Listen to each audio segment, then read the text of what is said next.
Es una bailarina que se robó el corazón de los chilenos. Llegó desde su natal Brasil para quedarse y nos deslumbró con sus presentaciones en Mecano, de la mano del grupo H Bahía.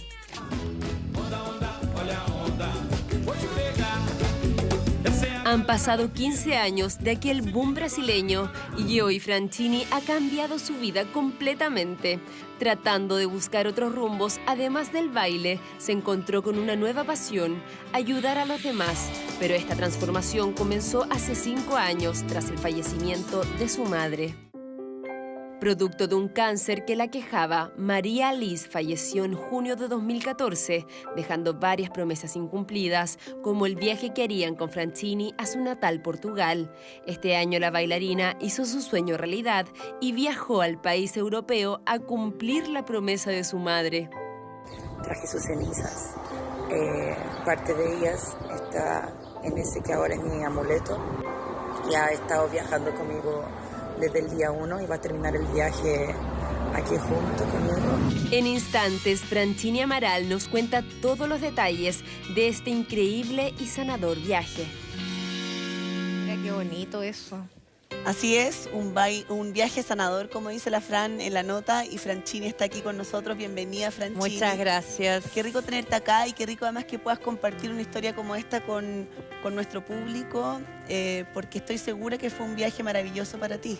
Fue el viaje de mi vida, lo considero así. Y te fuiste, entiendo que un mes a Portugal. Sí. Y, Fran, tú decides como de alguna manera cumplir ese sueño que ibas a hacer con tu mamá, ¿cierto? Sí, mi mamá, bueno, yo perdí a mi papá y al año perdí a mi mamá, entonces fue todo muy pronto. Y cuando falleció mi mamá, obviamente tenía muchas cosas que teníamos que hacer juntas y los planes, porque fueron 2 años de lucha de la muerte de mi papá por el tema del cáncer también. Ellos son mis papás adoptivos, yo soy adoptada. Y cuando fallece mi papá, mi mamá me dice, oye, voy a empezar ahora a viajar, hagamos cosas juntas, porque fueron 2 años de mucha lucha. Y resulta que cuando fallece quedaron 2 cosas pendientes en términos de viajes que íbamos a hacer. Y una de ellas era ir a Portugal, porque ella es portuguesa, o sea, nació en Portugal y se fue de Portugal a los 2 años, entonces no conoció Portugal. Y yo con H Bahía, nosotros tuvimos una gira por España y tuvimos la oportunidad de ir, y yo no quise ir porque dije, no, voy con mi mamá. Bueno, falleció, y cuando falleció yo hice una promesa que al 5º aniversario iba a ir con ella, o la iba a llevar, o iba a llevar las cenizas. Yo no sabía cómo lo iba a hacer, pero en ese día, el día de su muerte, le prometí que iba a cumplir las cosas que teníamos pendientes. Y nada, pues llegó el 5º aniversario demasiado rápido. Busqué ver si mi familia que quería ir conmigo, podía ir conmigo, mi círculo, o sea, todos, y nadie podía.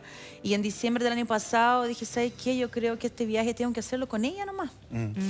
Y ¿Te fuiste sola? Fui sola. ¿Y llevaste la ceniza de tu mamá? Llevé la ceniza de mi mamá, y la promesa era que en el día 5 de junio, que fue el aniversario de su muerte, yo quería estar en la casa donde ella nació, que era un pueblo muy chiquitito de Portugal, al norte de Portugal.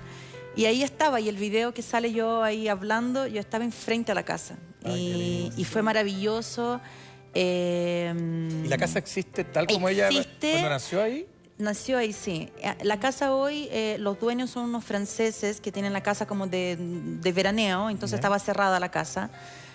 Yo por el Google vi la calle porque mi abuela me dio la dirección y todo, entonces como que sabía más o menos cómo era la casa. La identifiqué porque en Portugal son súper católicos, entonces la casa tenía su patrón, se dice, ¿cierto? Sí, que era San Antonio, santo. claro, el santo. Y nada, y llegué a la casa, conocí la casa. Y cuando voy saliendo de ahí, porque era un pueblo muy chico, no pasaba taxi, olvídate Uber o aplicaciones de transporte, no existía. Y yo empecé a caminar, y eran 6 kilómetros que tenía que caminar como hacia el centro para buscar el tren e irme. Y llevo caminando como 1 kilómetro más o menos, y me para un auto. Portugal es un país muy seguro, o sea, es considerado el 3er país más seguro para viajar sola, para las que quieran viajar y emprender un viaje distinto. Y cuando camino 1 kilómetro, me para un auto y era una señora era una señora viejita con un auto bien viejito. Me para y me dice, ¿quieres un aventón? Y yo dije, obvio, po. Y cuando subo al auto le pregunto, ¿cómo te llamas? Adivinen. No. El nombre de tu mamá. Era el nombre de mi mamá. No Me te dice, puedo creer. María Alice. Uy, Y yo estaba, pero así se me ya... puso la piel de gallina. Yo subí al auto, estaba súper emocionada. El kilómetro que caminé llorando, como soltando toda la emoción. Y cuando ella dice su nombre, yo dije, wow, aquí mi mamá se está haciendo presente y me está refregando en la cara que está aquí conmigo. Y nada, y me dice, ¿y qué vienes a hacer aquí? Y yo le dije, no, es que vine a dejar la ceniza a mi mamá y vengo a conocer su casa. ¿Y dónde es? Y yo le dije, aquí arriba, en Boavista 289. Y me dice, pero ahí vive la tía Libana. Y yo, tía Libana, yo no conozco ninguna tía Libana. Y me dice, no, ahí vivía la tía Libana. Yo le dije, mira, mi mamá se fue en el 53 a Brasil. O sea, debe haber cambios de personas y dueños de la casa. Y me dijo, no, la tía Libana vivía antes. Entonces voy y llamo a mi prima. Prima, ¿conoces una tal tía Libana? Y me dijo, sí, es la mamá de la madrina de tu mamá. Es familiar. Y yo, ¿qué? Espera. Le dije, espérate, estoy caminando en la calle, una señora me para con el mismo nombre de mi mamá y más encima es familiar de mi mamá. Dije, no, esta cuestión ya es como, es un libro. Sí. O sea, y yo en su minuto, claro, viviéndolo todo sola, yo a todo eso, no sé si sale una foto, pero mandé a hacer un colgante. Y en Brasil hay unos colgantes que tú puedes poner las cenizas de la persona adentro. Entonces yo dejé en una ánfora las cenizas en el mar y con el colgante viajé con ella. Entonces como que fue como doble y fue todo mágico. O sea, al final yo hasta esa fecha yo siento que tenía mucha pena aún. Como que me acordaba de ella, lloraba. Hoy me acuerdo de ella y puedo mirar su foto y me trae alegría. Es como que siento que al final logré cerrar un dolor o un luto. Un círculo. Claro, que para mí fue muy importante. Fue muy bonito. Yo siento que es tan importante lo que estás contando porque hay mucha gente que no sabe cómo vivir un rito, cómo despedirse de alguna manera. A veces la muerte te pilla, ¿verdad?, tan rápidamente y uno no alcanza ni siquiera a decir adiós. Entonces es una buena manera. Sí. Pero tengo la sensación de que tú sientes mucho a tu mamá, a pesar de que ya ella se fue, de que has vivido un proceso. ¿Tú logras en tu día a día sentirla? No siempre, pero sí me acuerdo de ella siempre. Yo creo que hay seres que se van y están presentes en los pensamientos para siempre. O sea, mi familia me dice mucho, me decía antes, me decía, Fran, deja de llorarla, déjala descansar. Y no podía. Era como, te fuiste antes y ahora yo, o sea, lloro para que estés a mi lado. Era como que la hacía pues, siempre estar muy presente. Cada fecha de cumpleaños. O sea, porque para mí fue muy... Todos vamos a perder los papás en algún minuto de la vida. Es parte del ciclo de la vida. Es parte del ciclo de la vida, pero los míos se fueron los dos en un año. Entonces, como que no logré administrar en su minuto, de decir, ¿cómo lo hago? O sea, aún no tengo hijos, aún no me caso, o sea, aún quiero pasar por procesos que me encantaría que estuvieran mis papás. Claro, o sea, cuando veo a mis amigas que me dicen, voy a dejar mi hijo con mi mamá para salir, qué sé yo, viajar y dejo con los suegros. No tengo. Entonces, como que hay ciertos procesos que tuve que como que empezar a replantearlos de cómo los voy a vivir. ¿Y qué te ha pasado con eso, Fran? Como por ejemplo decir el día de mañana a lo mejor vas a ser mamá y no van a estar tus papás. ¿De qué manera lo enfrentas? No sé, duele, sí, duele. Duele, pero es la vida nomás. O sea, fue lo que me tocó vivir y en su momento cuando pase o cuando tenga mis hijos, yo creo que ahí voy a tener que ver cómo lo voy a hacer, pero... Y la relación además con tus padres es especial, porque lo dijiste al comienzo, ellos son tus padres adoptivos, no son tus padres biológicos. Tengo entendido además que tú has tenido la posibilidad de conocer a tus padres biológicos. Sí. Yo tengo relación más con mis hermanas que con mis papás biológicos. Esa relación empezó a crecer más después que fallecieron mis papás. Yo llamo papás a mis papás adoptivos.